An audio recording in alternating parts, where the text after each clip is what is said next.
Imagine missing an appointment. Not by minutes, not even by hours, but by seasons. Imagine a world where your daily schedule isn't dictated by the frantic ticking of a clock, but by the slow, deliberate pulse of the ocean, the arc of the sun, the ripening of fruit on the branch.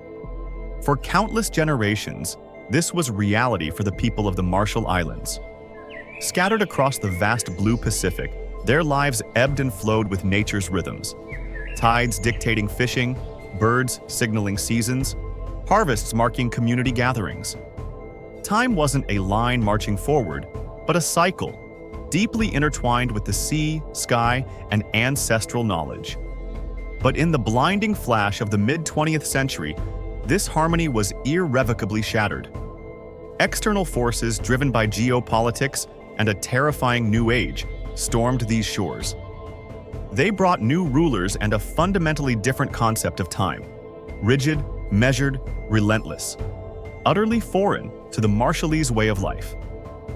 This is the story of how progress, power, and the atom bomb collided with an ancient culture, and how, in the devastating fallout, the Marshall Islands had their very sense of time broken. Long before GPS, the Marshallese were among the most sophisticated navigators known. Their vessel, the swift outrigger canoe, their compass, the ocean itself, their maps, intricate lattices of knowledge woven into legendary stick charts. Crafted from coconut ribs and shells, these weren't simple maps but complex memory aids encoding generations of wisdom. Different types existed, the matang for training on wave principles, the meadow showing specific island groups, and the comprehensive rebelib covering entire chains. Charts were memorized on land. At sea, the master navigator, the Rye Meadow, read the ocean with their entire body, feeling subtle wave patterns. The powerful Rye lib swell, the shorter Caleb, the Waze waves bent around islands. They navigated by swell, wind, stars, birds, even water temperature. Life ashore moved to these same natural cadences. Plant flowering was a calendar entry. Bird migration signaled fishing seasons. Time wasn't saved or spent. It was experienced, lived in harmony. It was a circle, constantly renewing, deeply felt. This balance frayed with the arrival of outsiders. Late 19th and early 20th centuries brought sustained colonial presence. Germany seeking copra, Japan incorporating them into its mandate, and finally, the US under a UN Trust Territory Agreement. Each power brought its systems, its agenda, its concept of time. Churches imposed weekly schedules. Administrations brought bureaucratic routines, tax deadlines, work hours. Schools ran on bells. Ships operated on strict schedules, not favorable winds. Suddenly, sun and tides weren't the only bosses. The mechanical clock arrived. Its relentless, segmented ticking imposed itself. Being on time by this artificial measure became vital for dealing with colonial powers. Traditional ways seemed inefficient. The slow erosion had begun, but the worst disruption was coming. 1946, the nuclear age. The US needed a remote test site. They chose Bikini Atoll for Operation Crossroads. The military governor asked the 167 residents to leave temporarily, comparing them to the children of Israel, promising it was for the good of mankind and they could return. Trusting, they agreed. Relocation to Rongerik Atoll was devastating. Uninhabited for reason, poor soil, scarce resources. The expert Bikinian fishers and farmers faced near starvation.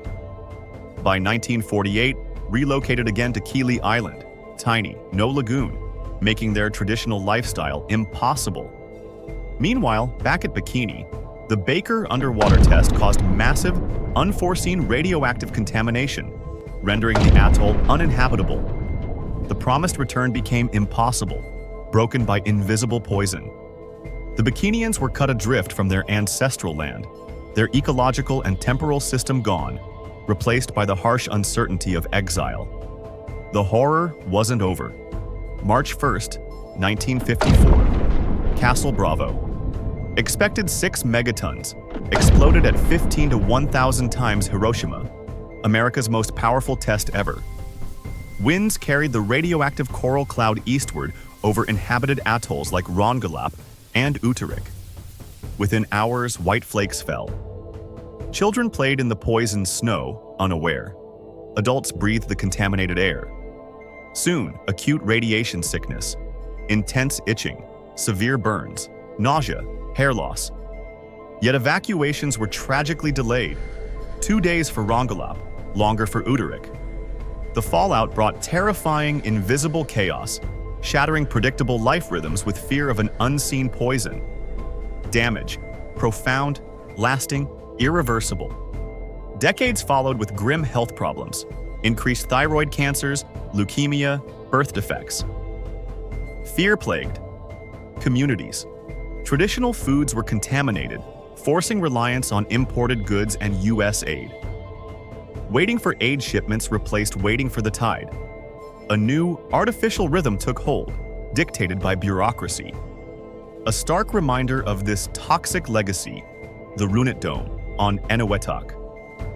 A massive concrete cap over radioactive debris built on an unlined crater. Intended as temporary, it's now cracking, threatened by rising seas, a ticking time bomb. Most insidiously, cultural knowledge faded. Wave navigation, once core to identity, became endangered. Language describing nature's subtleties eroded. The connection to time itself, understood through nature, was profoundly severed. Yet amidst trauma, the Marshallese spirit endures. Today, they navigate a hybrid existence, blending modern demands with resilient ancestral values. Western clock. Time governs some aspects, but deeper community rhythms persist. Island time isn't just being laid back. It reflects a cultural value where relationships and immediate needs often precede abstract schedules. It's a quiet echo, a subtle resistance, reminding of a time when minutes didn't dictate human connection. Crucially, there's effort to reclaim what was lost. Cultural centers preserve language, crafts. Organizations like Wan, Along, and Majel teach traditional canoe building and non-instrument navigation, rekindling skills, mending the severed connection, reclaiming their time, identity, inherent rhythm. The Marshall Islands didn't choose to abolish time. An external world, armed with unimagined power, forced a collision shattering their natural cadence. Their story is a stark reminder of how profoundly external forces disrupt society, altering landscapes and the intangible ways cultures perceive time itself. It highlights the fragility of ancient rhythms against imposed systems. But it also speaks volumes about resilience. Amidst lingering challenges, the Marshallese adapt, remember, reclaim. In their stories, communities, and renewed canoe journeys, time flows onward, measured not just in seconds, but in enduring cultural memory and the deep pulse of the Pacific. If this journey resonated with you, subscribe for more dives into hidden histories. Let us know in the comments, how does your culture perceive time? Are there rhythms in your life outside the clock? Until next time, may you find your own rhythm in the dance of life.